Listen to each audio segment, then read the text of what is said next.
So the Ultimate Angler Championship finished up yesterday, and it was a huge success.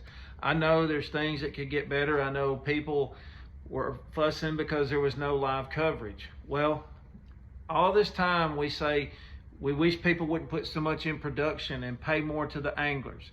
So you had to choose. Either you're going to pay $10,000 a day for the biggest fish each day for 3 days, or get live coverage.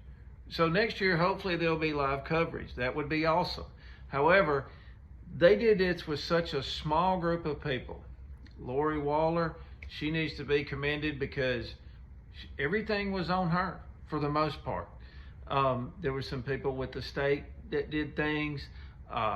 Wes Long, Danny Groves. There was, I can't name all the people. Fishing Chaos did a lot to help. Brad with the NPFL, they did a lot. But ultimately, it went even better than I thought it was going to go. It was very smooth, and it was an awesome event to be able to give out that kind of money. The only thing I'm really bothered by is that some of the organizations in the state, like the ABT with Kay, she's fussing about it, don't like it. Talked about it all year about it wasn't going to happen, and then she ends up at a sport fishing event instead of there supporting her people that's in it. Chase Anderson sending a cease and desist, trying to get it stopped. Some things stopped with it.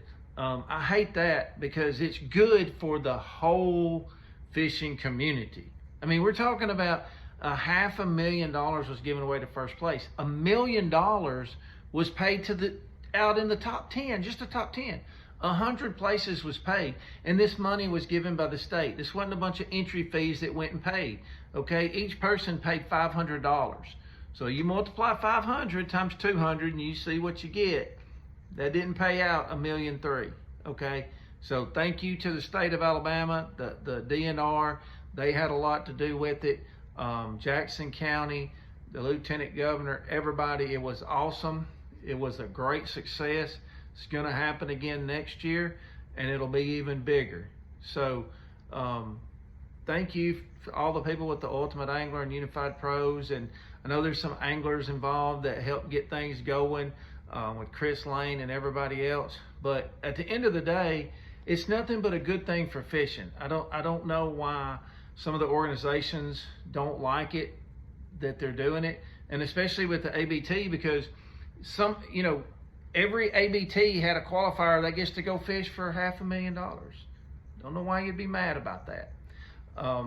And a couple of them almost won that $500,000. So it's pretty awesome. Congratulations to Tucker Smith. People have said during the last year, oh, he's just a scoper, he's just a scoper. And I did videos a year ago saying that, no, he's a great fisherman, and he is. So hats off to the people from the Ultimate Angler. One of the best things ever in the state of Alabama for fishing. It was absolutely incredible. Brought a lot of money into Jackson and Marshall County, Guntersville and Scottsboro. Everything was filled up. I think it was incredible. There may be some things they could tweak, but ultimately this be the first one. That was incredible, and I was extremely impressed by it.